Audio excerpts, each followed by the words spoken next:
हर हर महादेव, जय भोले शंकर शंभो।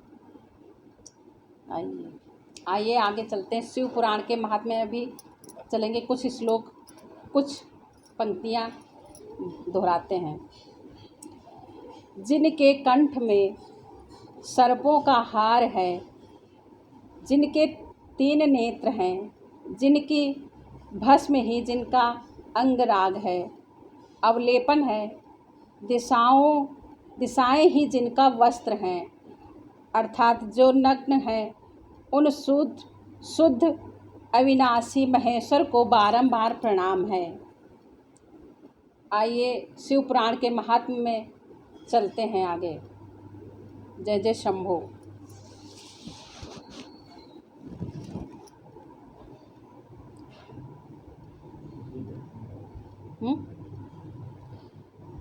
नमः शिवाय, ओम नमः शिवाय, हरे हरे शंभो नमः शिवाय। जिस प्रकार के कथा श्रवण का नियम सुखपूर्वक सध सके वैसा ही करना चाहिए। गरिष्ठ अन्न, दाल, अन्न, सेम, मसूर, भाव दूषित तथा बासी अन्न को खाकर कथाव्रती पुरुष को कथा को न सुने। जिसने कथा का व्रत ले रखा है वह पुरुष प्याज, लहसुन, हींग, गाजर, मादक वस्तुओं तथा आमिष कही जाने वाली वस्तुओं को त्याग दे। कथा व्रत लेने वाला पुरुष काम, क्रोध आदि 6 विकारों को, ब्राह्मण की निंदा को तथा पतिव्रता और साधु संतोषी को निंदा को भी त्याग दे तथा कथाव्रती पुरुष प्रतिदिन सत्य, शौच, दया, मौन, सरलता, विनम्र तथा हार्दिक उदारता इन गुणों को सदा अपनाए रहे। श्रोता निष्काम हो या सकाम, वह विनम्र पूर्वक कथा सुने। सकाम पुरुष अपनी अभीष्ट कामना को प्राप्त करता है और निष्काम पुरुष मोक्ष पा लेता है। दरिद्र, क्षय का, रोगी, पापी, भाग्यहीन तथा संतान रहित पुरुष भी इस उत्तम कथा को सुने। काक, बंध्या आदि जो 7 प्रकार की दुष्टा स्त्रियां हैं वे तथा जिसका गर्भ गिर जाता हो वह, इन सभी को शिव पुराण की उत्तम कथा सुनना चाहिए। मुने, स्त्री हो या पुरुष, सबको यत्नपूर्वक विनम्र विधि विधान से शिव पुराण की यह उत्तम कथा सुनना चाहिए। ऋषि इस तरह शिव पुराण की कथा के पाठ एवं श्रवण संबंधी यज्ञोत्सव समाप्ति होने पर श्रोताओं को भक्ति एवं यत्न पूर्वक भगवान शिव की पूजा की भांति पुराण पुस्तक की भी पूजा करानी चाहिए। तदंतर विधि पूर्वक वक्ता का भी पूजन करना आवश्यक है। पुस्तक को आच्छादित करने के लिए नवीन एवं सुंदर रेशमी वस्त्र बनाए और उसे बांधने के लिए दृढ़ एवं दिव्य डोरी लगाए। फिर उसका विधि विधान से पूजन करे। मुनि श्रेष्ठ, इस प्रकार महान उत्सव के साथ पुस्तक और वक्ता की विधि पूर्वक पूजा करके वक्ता की सहायता के लिए एक स्थापित किए हुए पंडित की भी उसी प्रकार धन आदि द्वारा उससे ही उससे ही कम सत्कार न करे। वह आए हुए ब्राह्मणों को अन्न, धन आदि का दान करे। साथ ही गीत, वाद्य एवं नृत्य आदि के द्वारा महान उत्सव रचाए। मुनि, यदि श्रोता विरक्त है तो उसके लिए कथा समाप्ति के दिन विशेष पूर्व रूप से उस गीता का पाठ कराना चाहिए जिससे श्री रामचंद्र के प्रति भगवान शिव ने कहा है। यदि श्रोता गृहस्थी है तो उस बुद्धिमान को उस श्रवण कर्म की शांति के लिए शुद्ध हविष द्वारा होम कराना चाहिए। मुनि, रुद्र संहिता के प्रत्येक श्लोक द्वारा होम कराना उचित है अथवा गायत्री मंत्र से होम कराना चाहिए, क्योंकि वास्तव में यह पुराण गीता गायत्रीमय ही है।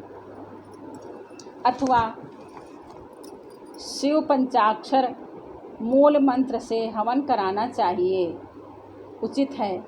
होम कराने की शक्ति न हो तो विद्वान पुरुष यथाशक्ति हवनीय हविष का ब्राह्मण को दान करे।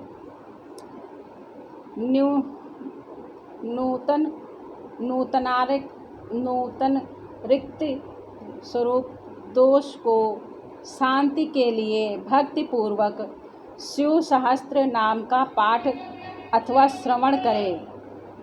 इससे सब कुछ सफल होता है, इसमें संशय नहीं है, क्योंकि लोकों में उसे पढ़कर कोई वस्तु नहीं है, बढ़कर कोई वस्तु नहीं है। कथा श्रवण संबंधी व्रति पूर्णतः शुद्धि के लिए 11 ब्राह्मणों को मधु मिश्रित खीर भोजन कराए और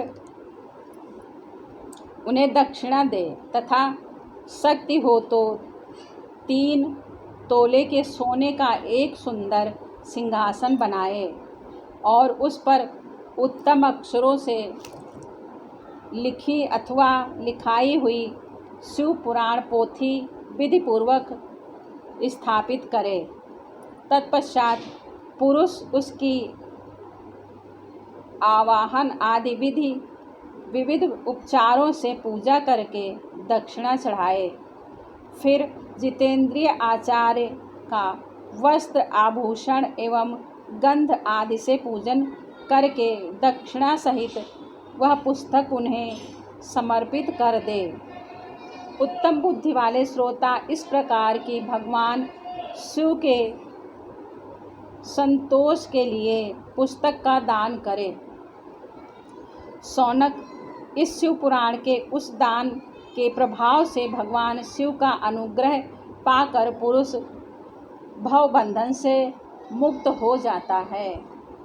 इस तरह विधि विधान का पालन करने पर श्री संपन्न शिव पुराण संपूर्ण फल को देने वाला तथा भोग और मोक्ष का दाता होता है।